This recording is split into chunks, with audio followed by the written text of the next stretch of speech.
La science explique-t-elle toute la réalité du monde?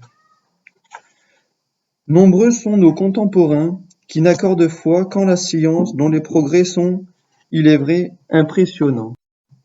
Quand on parle de science, actuellement, on désigne surtout les sciences expérimentales, physique, chimie, biologie.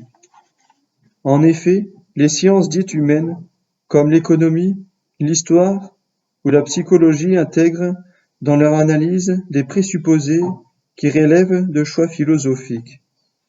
Faut-il pour autant les condamner? Qu'en est-il de la philosophie? Les sciences expérimentales expliquent-elles toute la réalité du monde? La philosophie s'oppose-t-elle aux sciences expérimentales? Les sciences expérimentales étudient les phénomènes du monde créé, c'est-à-dire les lois qui régissent l'univers. Ces sciences utilisent beaucoup les mathématiques car elles mesurent les grandeurs physiques, poids, masse, volume, longueur, radioactivité, vitesse, énergie. La science peut-elle tout expliquer? Si l'on prend le domaine des valeurs, de la politique, de l'éducation, de la justice, de la solidarité, est-ce la science qui va déterminer les principes d'une bonne politique, d'une bonne éducation, d'une bonne justice? Par exemple, si je suis tenté de voler, de mentir, est-ce la biologie qui va me dire si c'est bien ou si c'est mal? Non, c'est la morale qui pourra me répondre. La morale appartient au domaine plus vaste de la philosophie. Il y a des savants vertueux et des savants vicieux. Cela n'est pas un problème scientifique, mais un problème moral. En politique, est-ce la science physique ou la biologie qui va déterminer les décisions à prendre en économie, pour la justice, la défense? Non, cela dépend des conceptions politiques des gouvernants.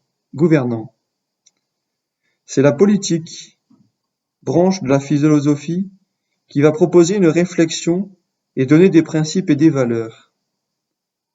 Une première conclusion s'impose. Les sciences expérimentales n'ont pas réponse à tout et leur domaine est limité.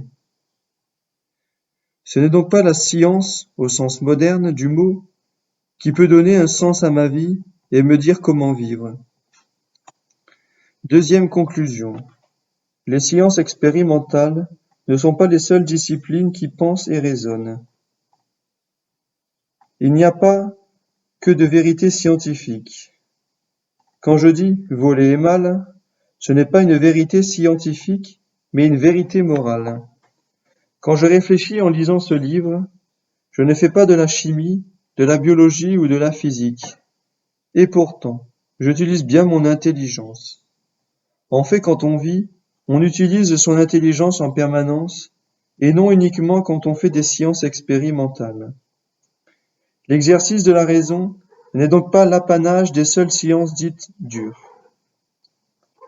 À côté de la physique, de la chimie ou de la biologie, les autres sciences ont donc toute leur place et notamment la philosophie qui est une science bien nécessaire car elle cherche la nature et les principes propres de tout ce qui se présente à son observation. La philosophie se divise en spécialités selon l'objet étudié. Ainsi la morale est une partie de la philosophie. Le présent ouvrage s'y intéressera car elle traite de l'importante question de l'agir humain, de la valeur de nos actes. La métaphysique est une autre partie de la philosophie. Étymologiquement, le mot se compose de méta, qui signifie au-delà, après et physique, qui signifie l'étude de la nature. La métaphysique est une branche de la philosophie qui va au-delà de l'étude de la nature. Elle étudie les questions que se posent les hommes à propos de l'être des choses, de leurs causes et de leurs principes. Qui suis-je? Qui m'a créé? Quel est le sens de ma vie? Qu'est-ce que le corps par rapport à l'âme? Dieu existe-t-il? Ce n'est pas parce que deux notions sont différentes qu'elles s'opposent. Il ne vient à l'idée de personne d'opposer la physique et la biologie, qui sont des disciplines différentes, car elles ont des objets différents.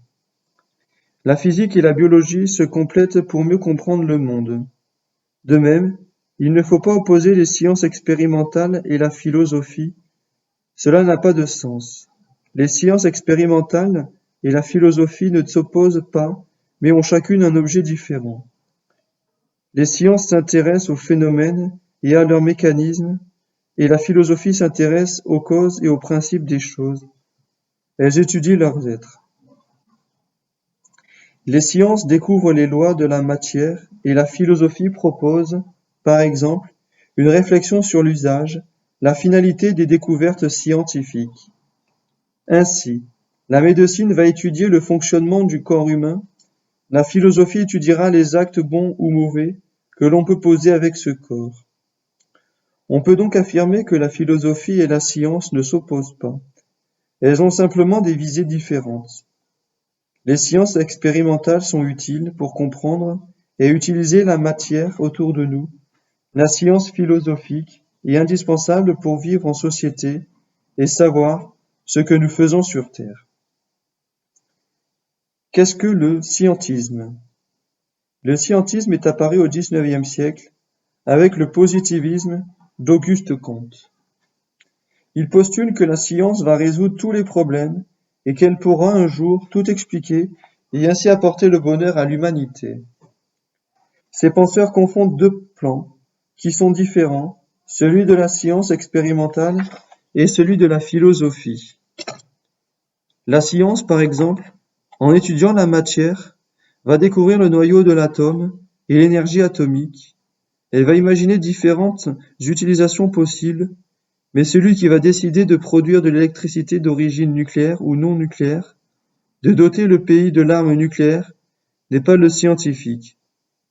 Celui-ci n'est pas directement responsable des bombes nucléaires qui ont détruit Hiroshima et Nagasaki au Japon en 1945. Ce sont les hommes politiques. La science expérimentale ne peut rien dire sur la politique, la morale. Le bien et le mal, le vrai et le faux, ne se trouvent pas dans les éprouvettes. Et il n'y a pas de formule chimique de l'honnêteté ni du bonheur. Condamner le scientisme, ce n'est pas condamner la science. Ce n'est pas accepter les prétentions d'une théorie qui n'a plus rien à voir avec l'humble travail scientifique. Cette grossière erreur des scientistes est liée à l'erreur du matérialisme. Si l'on pense que tout est matière, alors il est sûr que la science peut expliquer le fonctionnement du monde, car la science étudie le déterminisme de la matière. Mais tout est-il matière?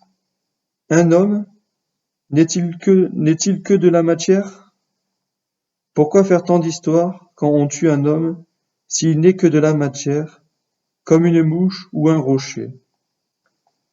La pensée est-elle de la matière?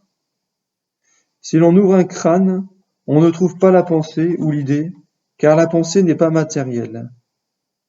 Peut-on dire pour autant que la pensée n'existe pas parce que l'on ne l'a pas trouvée en ouvrant une boîte crânienne? Un élève qui n'arrive pas à faire un devoir de mathématiques ou une interrogation d'histoire aimerait bien avoir les pensées du premier de la classe. Pour lui, la pensée n'est pas rien. Elle permet d'obtenir une bonne note qui sanctionne un solide raisonnement. Même si l'on admettait que tout est matière, la science ne pourrait pas expliquer le pourquoi de cette matière. La science ne peut remonter à la cause première qui est hors d'atteinte de la science.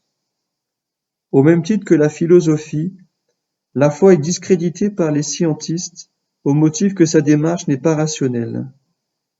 Ils traitent la religion de pensée obscurantiste et opposent science et foi, celle-ci devenant un vague sentiment religieux, caractéristique de civilisation peu développée. La foi s'oppose-t-elle à la science? La foi est sur un autre plan que les sciences expérimentales. La foi s'intéresse à la révélation qui explique la vie divine, ce qu'il y a après la mort. Objectivement, l'objet de la foi est contenu dans la révélation tirée de l'Écriture sainte et de la tradition de l'Église. Subjectivement, on appelle également foi l'assentiment qu'on donne à la révélation. La science ne s'y intéresse pas car cela dépasse son domaine. Elle ne pourra jamais dire si la Bible est ou n'est pas un livre inspiré par Dieu, ni expliquer ce qu'il y a après la mort. La foi et la science expérimentale sont donc sur deux plans différents. On peut donc être un homme de science et croyant.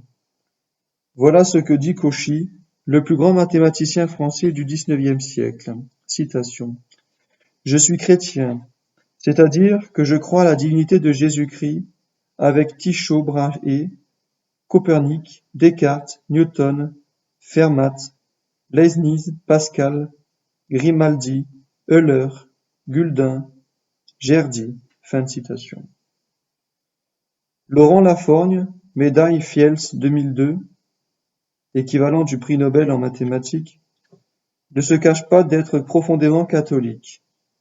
Le fondateur de la génétique moderne, le professeur Jérôme Lejeune, mort il y a quelques années, était catholique.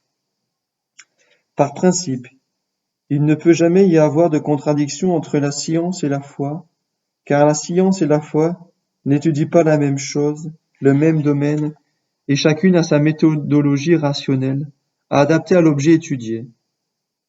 S'il y a une contradiction, c'est que l'on n'est pas poussé par la raison avec suffisamment de rigueur, ou que l'on a commis des erreurs sur la foi. Voilà ce que déclare Robert Millikan, prix Nobel de physique en 1923. Citation.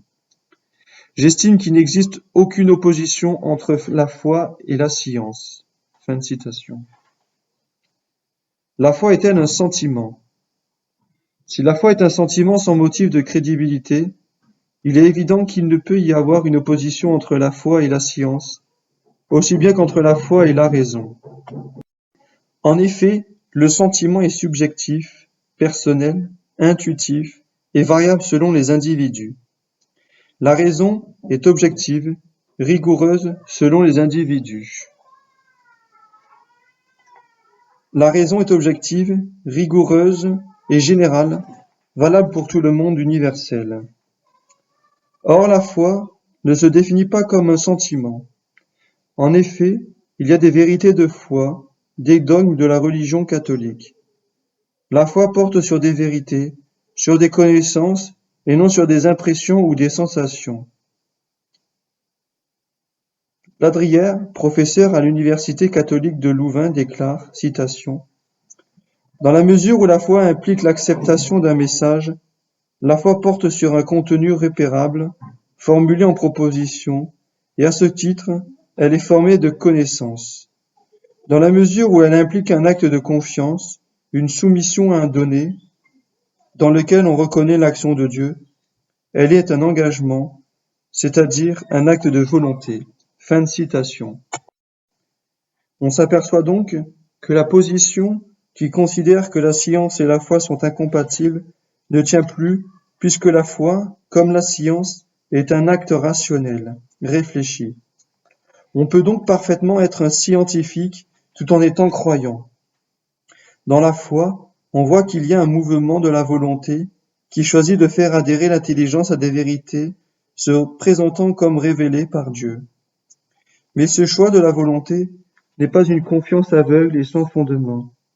Si l'on choisit de croire, c'est parce qu'aucune des vérités étudiées n'est sans motif de crédibilité et que l'on a de nombreuses preuves de leur véracité.